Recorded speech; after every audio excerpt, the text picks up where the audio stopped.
Hello and welcome to the Scramble. I'm Jenny Liese. Today we'll talk about the buildup of carbon and greenhouse gases that is warming the planet and resulting in climate change, and discuss policy measures that may have been enacted nationally and internationally to limit harmful emissions. Also, we'll talk about a proposal for a federal carbon tax. Joining us are a group of panelists. We have back with us Padilla, a senior with a double major in journalism and media studies and political science. Alex Velto, a junior in political science with a minor in Brookings public policy. And welcoming to the panel for the first time, Thompson, a graduate student in journalism and media studies. And we are welcoming a special guest to the panel, Adele, a Brookings fellow and the policy director for the Climate and Energy Economics Project. Thank you so much for coming to the show. Thank you all. Our Earth is warming. According to the EPA, Earth's average temperature has risen by 1.4 degrees Fahrenheit over the past century, and it is projected to rise another 2 to 11.5 degrees over the next 100 years. Many places have seen an increase in flooding, droughts, and severe heat waves. What are your thoughts or concerns about climate change? And also, Adele, if you could also elaborate for us about the projected estimates of future carbon emissions. But first, your thoughts about climate change. Jason, you want to start us off for this? Yeah, basically, I consider myself a very environmentally friendly person. I'm always very solution-orientated, and just trying to get down to the main subject. I talked to Dr. Oliver Hemmers at the Harry Reid Center. He's the former director. And he basically told me that CO2, they know the levels of it, but he was saying that there's other effects possibly coming from the sun, you know, different flares, and then also we're due for an ice age, and people, like, there's a bunch of other scientists who are saying that this could possibly mitigate the next ice age that's due to hit any day now, which is, you know, people are talking about that. So he told me, and that blew me away, you know, so that put me on a path of just digging around, seeing what I could find, and I looked into the What's Up With That website. It's supposed to be the biggest climate website on the web right now. And so just kind of looking at all the different topics, the different players. And with me, I love to find solutions. Like, I have ideas for diesel cars that can get 100 miles per gallon, which Europe is using. And so I want to do that. I want to look into the liquid fuels. I want to look into carbon mitigation. And that's what I think, as a media person, priming these or framing these, is looking at how we can sell these things to people who aren't agreeing with it. Well, let's find a way, looking at the military options, that the military is using salt water, making liquid fuels on board to power green fleets of, that stuff that I think that, finding overlap is where I kind of maybe come into play. And in general, what are your thoughts, or anyone's thoughts on the idea on the amount of information that's out there in the media for climate change? Is the public as concerned as they should be, or is there not enough information out there? I don't think they are. I think there's tons of information. I think that, the environment as an issue for America we're a few decades behind everybody else. The international community is in trying in various ways, and it's been a consistent effort. The Kyoto protocols, the things are being addressed. America's kind of sectioned itself off and pulled away from that. So we need to get the greenhouse effects are going to happen. Climate change is going to happen. We need to really respond and genuinely accept it as an issue, and as an issue that we as a country can have an impact on and in changing. And Adele, would you tell us about the projected future emissions? Well, sure. We know that concentrations of greenhouse gases have been going up, and that's well explained by human activities and the emissions of greenhouse gases, mainly due to fossil fuel consumption, but also a number of other human activities. What we know also about those projections is that the projections of how much the Earth is going to warm depend on the emissions that have yet to occur. Like, if we're on a very unabated path where emissions go up rapidly and we don't do anything to control them, that's associated with the highest temperature change predictions. The scenarios where we take much more serious efforts to control emissions are associated with the lower temperature change projections. So we have some choices to make, and we get to, at least some extent, choose which of those trajectories the planet is going to be on. And Alex, what are your thoughts? Well, I mean, I think that, like what was being said before, I think there's massive amounts of climate denialism throughout the media, and it's becoming an issue, and too often people feel like their actions don't contribute to the global problem. So we should definitely try to reverse that thinking and try to at least make efforts individually. But I was curious to what your thoughts are on, you said that there's a difference in what trajectory we could take in terms of emissions, but there's a lot of talk about climate change and greenhouse gases being like a positive feedback. Is there a way to truly cause a negative feedback away from the CO2 emissions and the constant increase in greenhouse gases that will occur?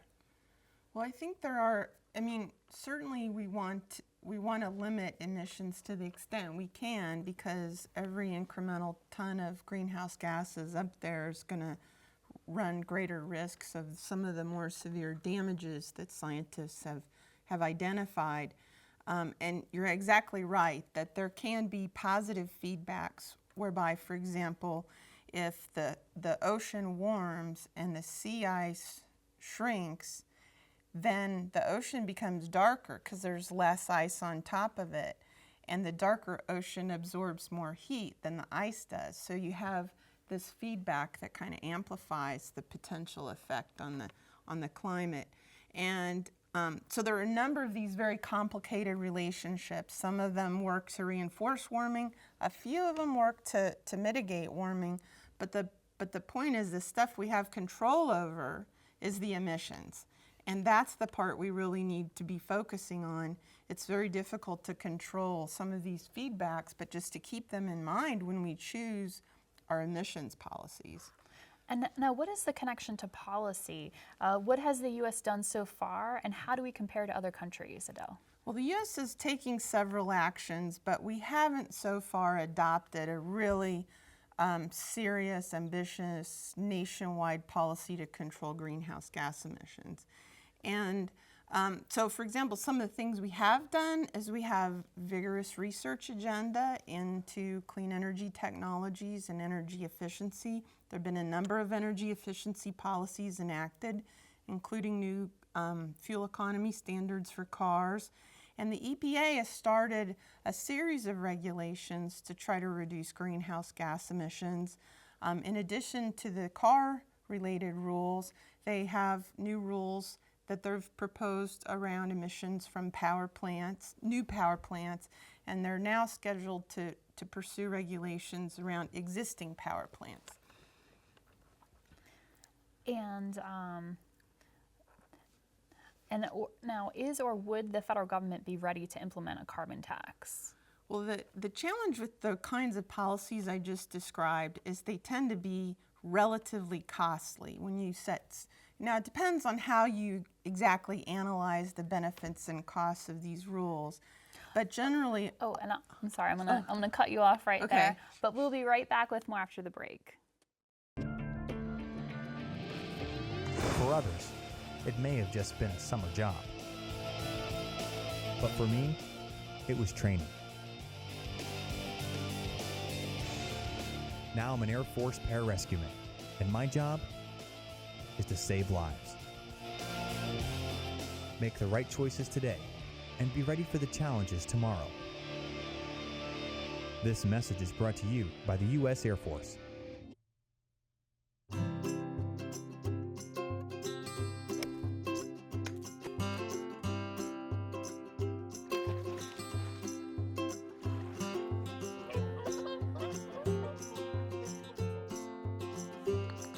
Think you found every hazard out here today?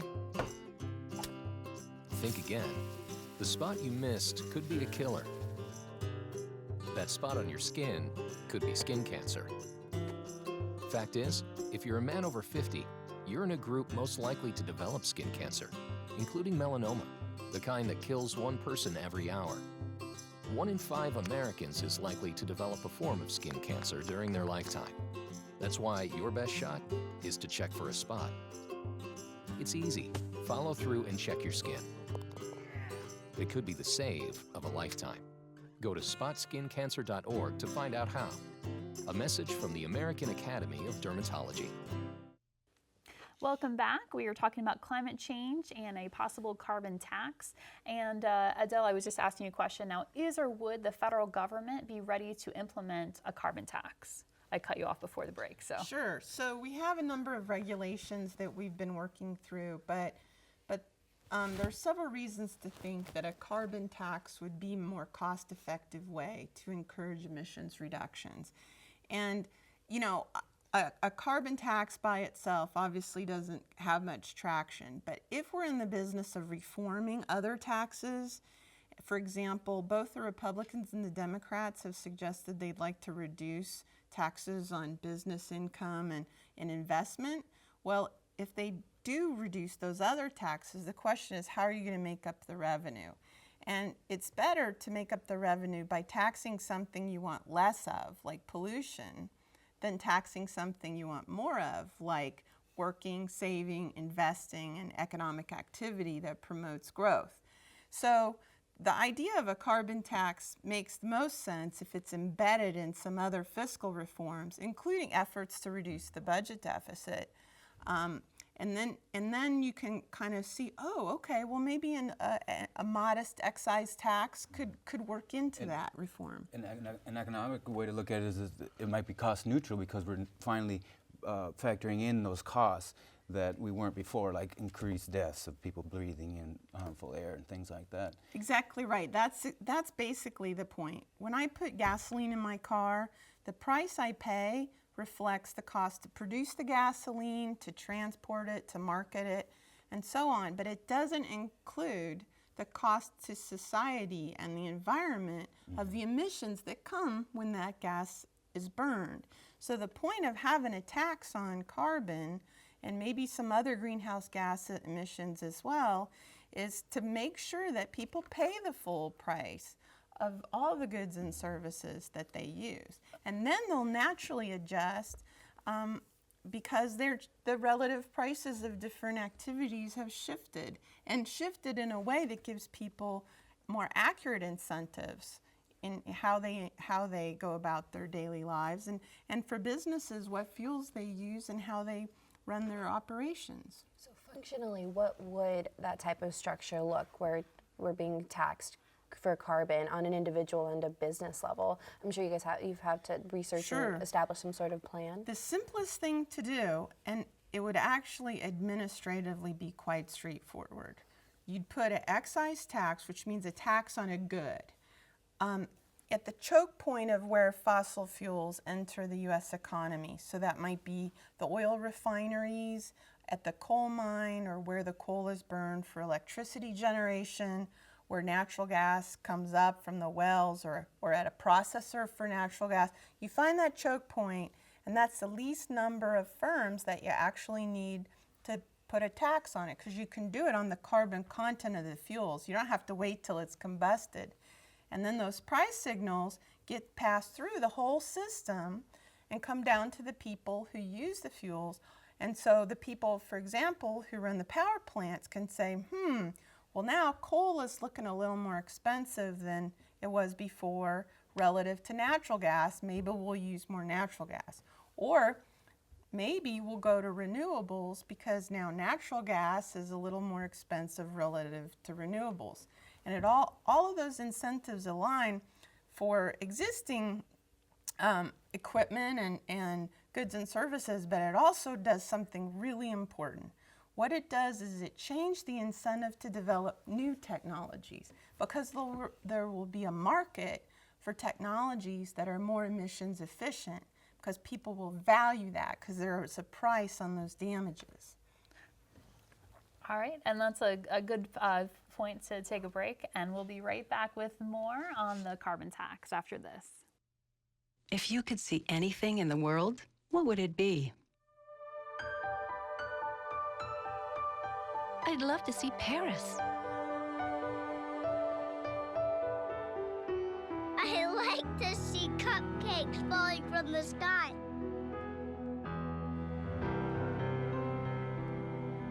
My daughter, married and happy. I want to see things the way I used to. chances are someone you love may one day be affected by macular degeneration or glaucoma. Log on to seeabettertomorrow.org or call 1-800-437-2423 to learn about glaucoma and macular degeneration. Call 1-800-437-2423 or log on to seeabettertomorrow.org. I just want to see more of the things I love. I remember the moment. I'll never forget that moment. That moment? It was a moment that changed my life. I'd been training with my team for months, and now we had been called up for the first time. The real deal. Wildfires were getting dangerously close to homes. At that moment, I got my first taste of just how important the Guard is to my community. See how the Guard can be an important part of your life at NationalGuard.com. Welcome back. We were talking about a possible carbon tax. And now, Adele, I'd like you to explain to us what is the difference between a carbon tax and the cap and trade program? So there are two ways you can put a price on carbon. A cap and trade program, and I already explained a carbon tax. I think you get that idea. The way a cap and trade program would work is that government would cap how many total emissions could be released and establish rights to those emissions. And then people, the regulated entities would buy and sell those rights, almost like poker chips, to decide who could emit the tons that were allowed. And at the end of the year, you'd have to have one of these allowances to cover however many emissions that your company produced. And so that market would produce a price. In that case, you're setting the emissions and the price emerges. With a tax, you set the price, and then the emissions are determined by how high you set the price. Oh, okay. How are you going to mitigate for these pollution havens, like a country that just refuses to join, and then we're going to shift all our production there? We won't have to pay the taxes in the U.S. How, that's for a business. Certainly for a number of companies and industries that are very energy intensive and they're trade exposed, meaning it's very much a global marketplace for those goods. They're going to be particularly concerned about the issue you raised. So that's why it's really important to work together. As many large countries as possible need to cooperate. It doesn't mean you have to have exactly the same policies, but everybody needs to do their part to reduce emissions and protect the planet. And then at the same time, if the U.S. were to adopt a carbon tax, we could, at the border, adjust for differences in climate policy. You can put something called a border carbon adjustment. So from countries that don't have our level of ambition, we could put a little tax on the goods that come from those countries, depending on what the good was and how energy intensive it was. And then at the same time, it might be possible for our exports that are also energy intensive to have a bit of a rebate when they go out into the global marketplace with their goods. Now that's obviously inferior to everybody working together and having similar levels of ambition. Do you think that the type of tax on the border would have backlash in, say, the WTO? Would those issues come up, and how would we? Well, it's an important question, and I've talked to a number of expert trade lawyers, and there's might be some differences of opinion, but people who are very familiar with WTO processes suggest that they would look with some deference to countries that are really trying to do something serious about climate change. So I don't think we should let WTO concerns prevent us from having a cost-effective policy here at home. Let's say I'm a hydraulic hybrid manufacturer and I have a car that can get 200 miles per gallon.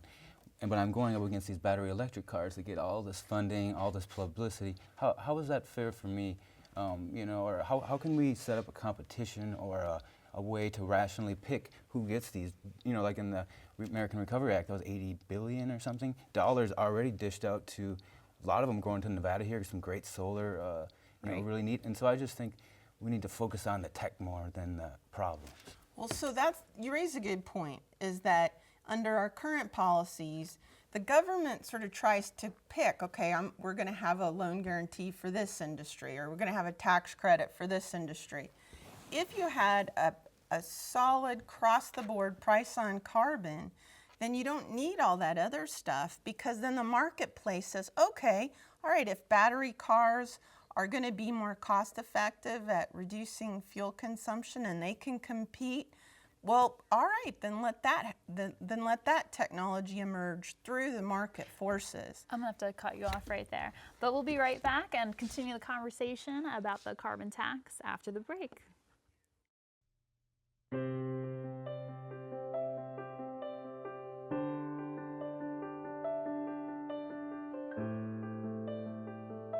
At what age is the color that your skin was meant to be no longer beautiful?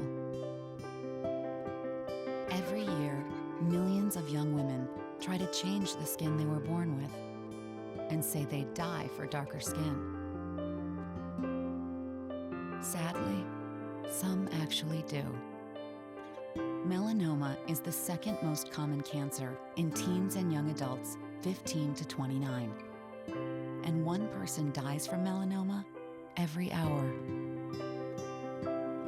It's time. Change your thinking, not your skin. Stop tanning. Learn more at spotskincancer.org.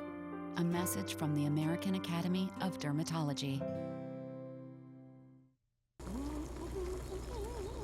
Winston, just one more inning, Grandma. Ever notice how many things today kids can do without actually moving? A whole lot of things their parents used to do the hard way. So many kids' activities today seem to leave out the activity part, which makes exercise even more important for children. In fact, new research tells us the best time to enhance bone development is during childhood and adolescence. And just getting children to walk an extra 35 minutes a day could spare them the pain of thinning bones later in life. Healthy bones come from healthy habits. Encourage your kids to get up, get out, and get moving. Hello. Hey, Grandma, how about another grape soda? A public service message on building strong bones for kids from the Pediatric Orthopedic Society of North America and the American Academy of Orthopedic Surgeons. All right, welcome back, and we're talking about carbon tax. Now, Adele, can you tell us about your proposal for a federal carbon tax, and also who would bear the burden of these taxes? So earlier this year, some colleagues of mine at the Brookings Hamilton project asked me to put together a proposal. So pinned to the wall, I had to figure out, all right, how would you really do this? So in my proposal, I recommend starting a carbon tax at about $16 per ton of CO2, putting it, like I said, at the choke point of the emissions, or of the carbon as it enters the economy, and raising that tax very gradually, about 4% over inflation over time, and then using the revenue to do three things. One is to protect poor households. So I'd reserve 15% of the revenue to be transferred directly back to poor households, either through social safety net programs or electronic benefit cards or something like that. States could probably figure out how to do that.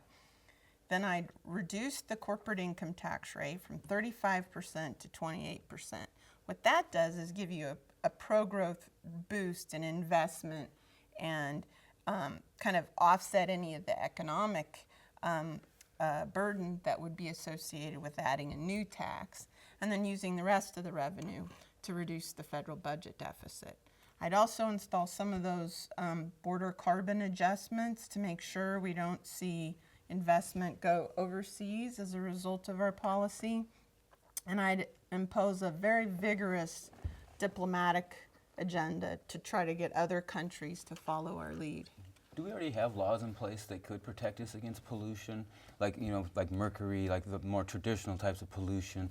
Because all these fossil fuels are releasing. Why not go after the specific molecules that you wanted? We do. Actually, the Clean Air Act has been used very effectively. Isn't it already enough? Well, so the thing about carbon dioxide, it's not toxic. It's not a traditional kind of pollution.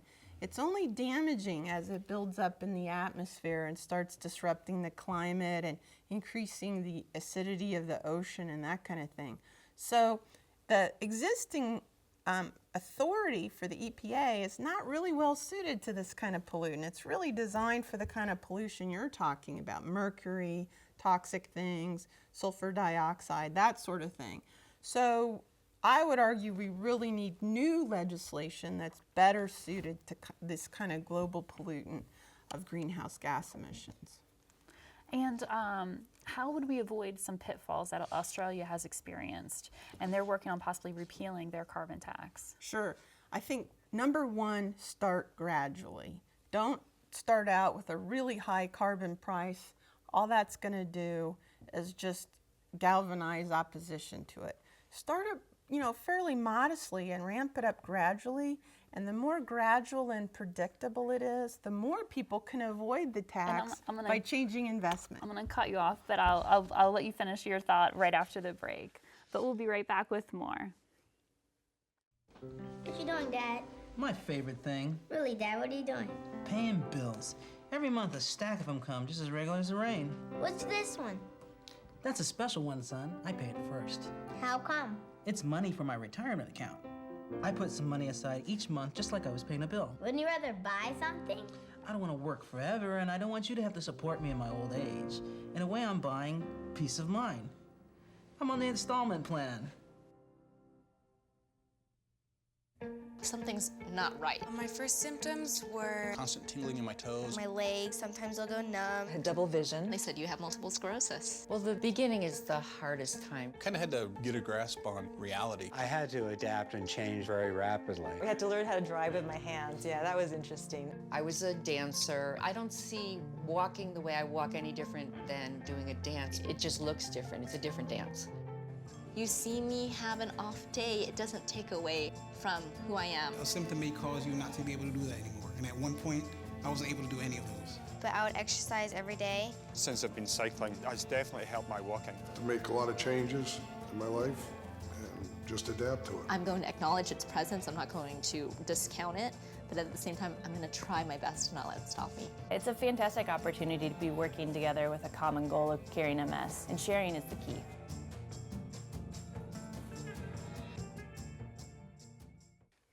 Welcome back, and we were talking about the carbon tax, and Adele, before the break I cut you off, so let me let you finish your thought. Sure. So even if we can't get a carbon tax at the federal level, states have an opportunity here. If states with budget deficits need to do something to address those, then they can consider taxing pollution instead of wages. Well said. And thanks everyone, and thank you so much, Adele, for doing the show. And now you know what we think. Let us know what you think. Share your opinions and any ideas or topics you would like us to scramble about to thescramble.unlv@gmail.com. You can also catch full episodes of The Scramble at unlv.tv. Now that's all the time we have for today. For all of us here at The Scramble, thanks for joining us, and we hope to see you next time.